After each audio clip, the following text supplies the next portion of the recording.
Hi friends, it's Raina here and welcome back to the Body Kind Yoga channel, or welcome if this is your first time here. Thank you for being here. Today we'll be exploring a little Q&A with some questions that you all asked me on Instagram, as well as we're going to be talking about May and the little challenge that I have to do with you all. And I have some questions here from you all and I'm excited to answer a few of them. And if you haven't already subscribed, like, comment, all of the general plug things, I'd really appreciate it if you did so. I do 2 yoga classes a week on this channel, as well as little things like this. I also have a Patreon where I do up to six 60-minute yoga classes each month. All the links are below and I would love to practice more with you. So some of these questions are yoga questions and some are not. So I'm gonna do a few yoga questions and then kind of take it into the other side of it. If you're not interested in the Q&A, you can skip ahead to the May Mindfulness challenge portion of the video. All right, first question is a simple one and we're gonna start there. My favorite yoga mat. Now I have a few, but my favorites are the Manduka yoga mats. I like the Eco Light. I just find they're a nice balance between like grippy and supportive. So that's my number one choice, but I also use a prana mat, which I really like as well. It's really squishy, really soft, and very nice for more like yin or restorative practices. I do find that when I use it for a sweatier practice, I do tend to slip. But my secret weapon for slippy hands, kind of a bonus here, let me show you. This guy right here. So this is girly grip. I do pole dancing as well, although not at the moment, irrelevant. And this is grip aid for pole dancers. I use a little bit of this on my hands and sometimes my feet before I take a sweaty vinyasa class, and the mat no longer matters, honestly. So if you have sweaty hands, I really recommend getting some girly grip. I will put a link below. It's really cheap and this bottle has lasted me such a long time. Manduka products are my overall favorite. I am an affiliate for Manduka, and it's not that I'm not an affiliate because they asked me to be or anything like that. I love Manduka products. I've been using them for years and I applied for their affiliate program because they're like the one yoga brand, kind of a yoga product brand that I really support. So if you're interested in getting a new mat or some new yoga props, I have a Manduka code. You can use Raina10 on the Manduka site. And again, I'll put those links below so you can check out what they have. Cool, so talking about home practice, I got quite a few questions about practicing at home. And so the first one is there anything I can do extremely wrong when starting doing yoga at home? I don't think so, honestly. Like, let me take that back.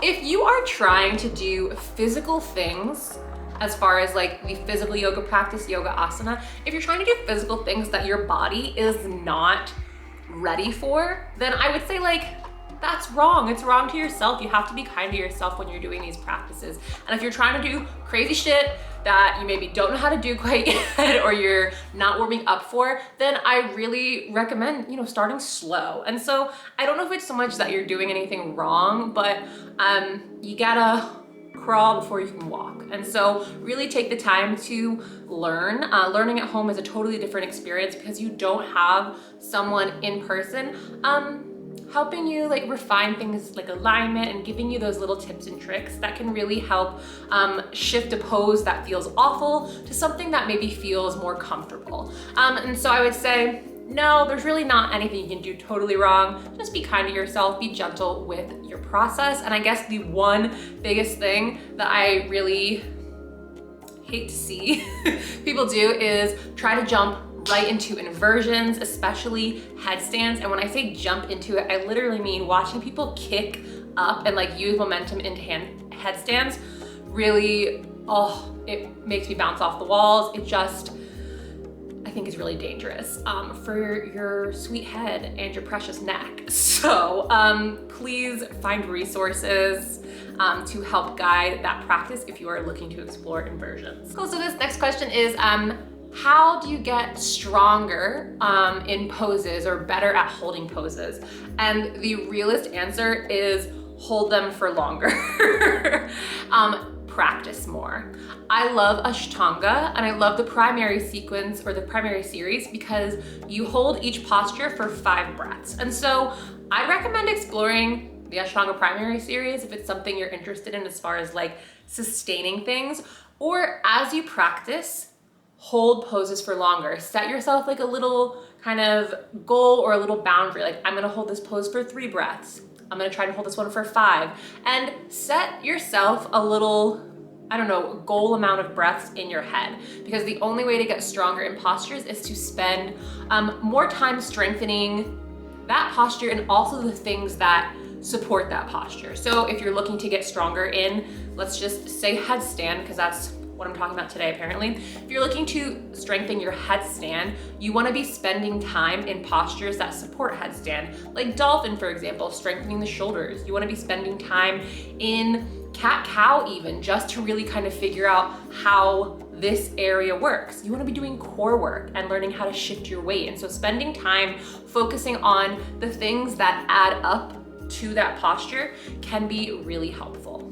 So tips for creating a routine with yoga practices. So I think there's 2 ways I'm interpreting this question. One would be how to create like a home routine and how to like stay kind of on schedule. And I have another video that talks all about that. And so I will link that below. But just as far as that goes, be consistent, schedule your time, and be kind to yourself. The second way I'm interpreting this question is how to create your own sequences at home. So like taking other practices that you've done, taking classes that you've done, and then creating your own kind of yoga class without a video, without a teacher, just allowing yourself to flow on the mat.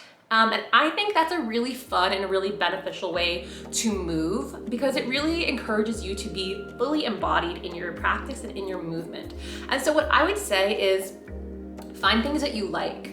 Maybe you write them down. Like if there's 5 postures that you're like, ooh, this is really good for me. Ooh, this feels really good. Do those 5 postures and see where that leads your body. Explore the sun salutations, explore cat-cow, explore the things that are really foundational and find embodiment within them. Find like that real connection of breath, of posture, of presence within those foundational shapes. Awesome, so favorite positions to release the lower back. Lower back, hips, they're all very much connected. And so my, I think top favorite is wall postures. And I'll be releasing a wall class shortly, but get on the wall, legs up the wall, recline pigeon on the wall with one of your feet pressed on the wall and the other crossed over the thigh, and just maintain them, just sit in them. Spend some time giving your body the support it needs to relax. So yeah, wall postures and wall shapes I think are so beneficial for the nervous system and also for your lower back. Cool, and the last kind of yoga question, which is kind of like the bridge between I think the yoga and the other stuff. And this question is funny. Is the YouTube yoga community annoying to you on a creator level?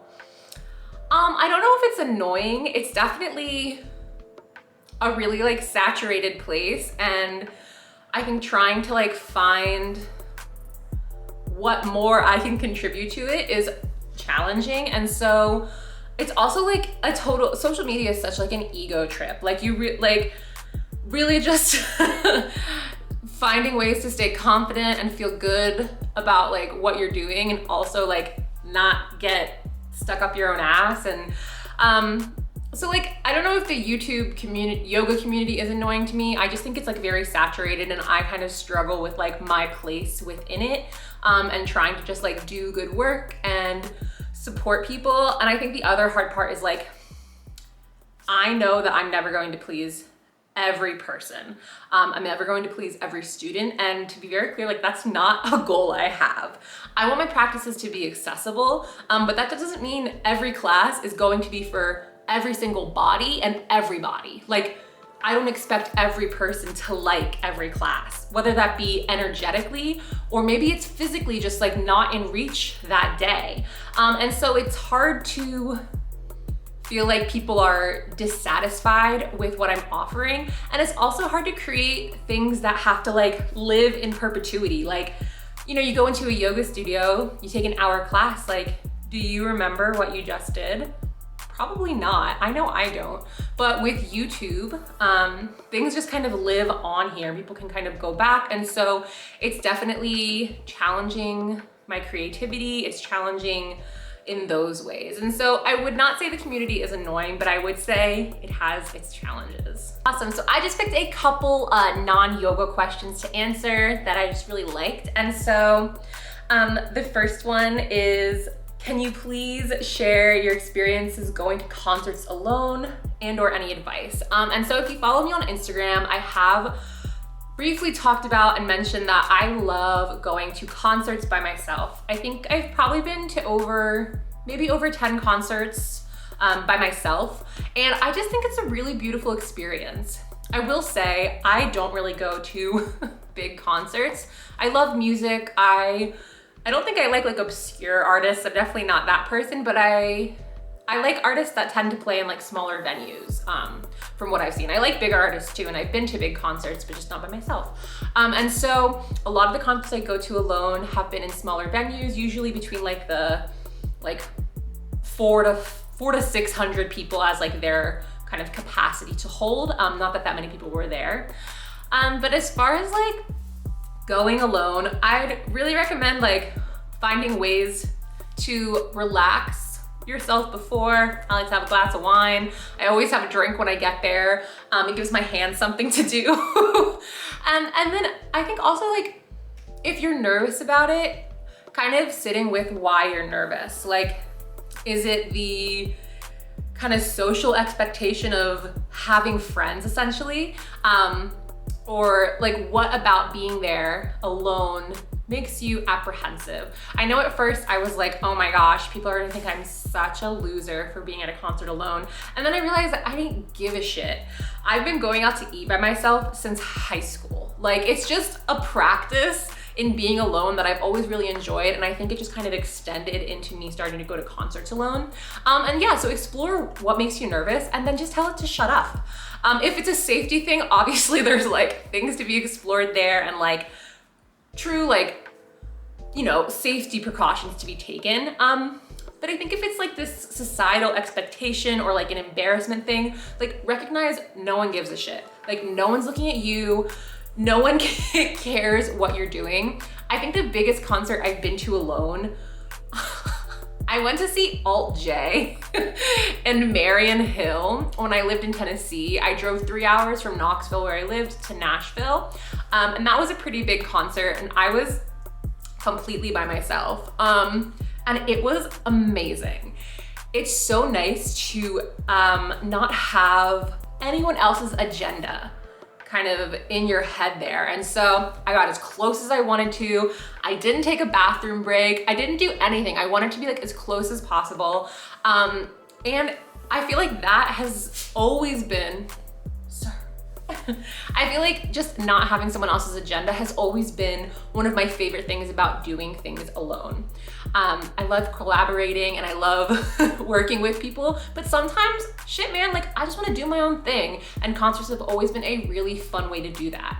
And so if you're like contemplating it or like trying to figure it out, I'd say just do it, buy the ticket, because once you buy the ticket, like, so I actually just bought my first concert ticket, solo concert, going by myself. I'm actually driving 6 hours or like 5 hours and I'm spending the night there. But yeah, I'm going by myself. I'm so excited. So I'm seeing Lucy Dacus, and she was the last concert I saw before the pandemic, and she'll be the first concert that I'm seeing post-pandemic. And so yeah, do it. I think it's a really fun experience and I really encourage you to do it. Well, and the last question that I have is, how did you meet your partner? And I saved this question for last because I think it's kind of a fun story. And so I met my partner. I was working at a yoga studio in Seattle, and I had been working there, like teaching classes for maybe 2 weeks. This was like my second or third class. And when you're first starting teaching, like, especially in studio,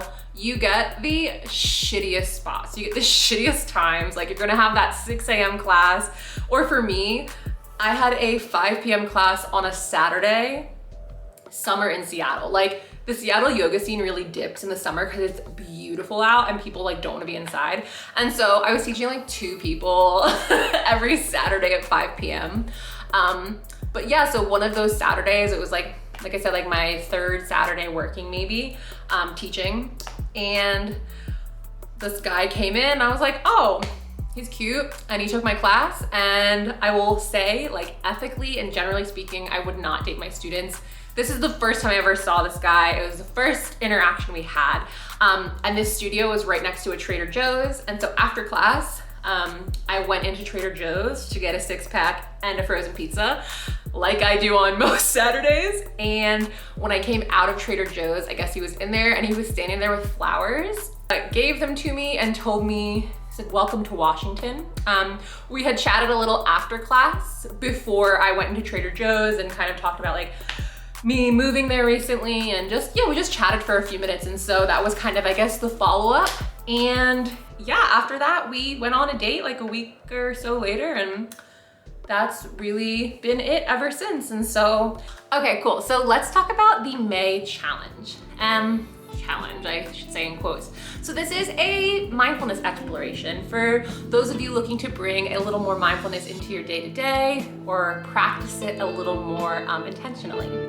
And so the way this challenge, I'm gonna use challenge, the way this challenge will work is I've created a calendar. And for this calendar, every day of May has something mindfulness related. And so most of it is some of my videos. We've got yoga classes and meditations on there. And I will still be releasing 2 videos a week. And so for this month, every Monday will be a little chat about an aspect of mindfulness and then a little meditation to go with it. And so that'll be on Mondays. And on Thursdays, there will be a mindful movement practice. And most of my classes kind of fluctuate between the like 10 to 20 minute time frame, some a little more, some a little less, but every class this month on Thursdays will be 30 minutes and we'll be exploring different kinds of mindful movement. Most will be asana based, but just kind of like the way that manifests physically on the mat. So Mondays, meditation, Thursdays, mindful movement, and then the days in between, you'll see on the calendar, I've given you some videos to choose from. Every week we'll have a little challenge, and it's something small, but something that I encourage you to try every day that week. And then at the end of the week, you can say, you know what, that wasn't for me, and you can drop it, or you can continue and kind of like compound these little tasks for the week. There will be journaling prompts, and so on Thursdays on my Instagram, I will release the journaling prompts for your journaling sessions on Fridays. And then there's just like other little tasks. As a little added bonus, on my Instagram and on my TikTok every day, I'll be kind of sending out a little mini mindfulness task. And with that said, everything within this month is an invitation. It is an optional thing. You're not required to do any of it. If you need to skip a day, or if you want to like not do that yoga video for the day and do something else, do your thing. My hope is just to start to give you some structure and some really tangible ways that you can start to add these practices into your day-to-day. And so all the classes that I offer, except for the new Thursday ones, are all gonna be shorter. So about 15 minutes. All the meditations are less than 10 minutes. And so I'm really trying to give you practical tools and new ideas on how you can bring these practices of like gratitude, mindfulness, awareness, just appreciation for everything going on around you and like being present in your day-to-day life. And so I hope that you take this on as just something new, something different, and something low pressure. I don't want anyone to feel pressured or pushed to do this. I just want you to enjoy the process. So the calendar is linked below. It's just a little PDF. You can put it on your print. You can print it out. You can put it on your phone. Really, whatever you want to do. But it's just a little PDF we have there. And again, if you'd like to take on those little like mini daily tasks, you can follow me on Instagram or TikTok. I'll be posting it on both of those platforms every single day. New videos on Monday and Thursday here. And I think that's really it for the challenge. If you have any questions, feel free to leave a comment on this video, or you can send me a DM on Instagram. I will be honest, I don't really check my TikTok messages. It's just a little bit too much for me. And so if you want to get in contact with me, commenting here or messaging me on Instagram is your best way to do it, or shoot me an email. My email's on my website, and so you can definitely check that out. Awesome, so that is all I have for you all today. Thank you so much for watching this video and for being here. If you like this content, again, like, comment, subscribe to my channel. And if you're interested in more themed yoga content, I really encourage you to check out my Patreon. I have a tier starting at $4 and the most expensive tier being $16 a month. For May, we are exploring balance, and not just physical, but like what balance means, how we can be balanced in our lives, and if balance even really exists. And so if that sounds interesting to you, feel free to check me out on Patreon. So again, thank you all so much for watching. I hope you have a really good rest of your day or night, and I will see you next time we're on the mat together.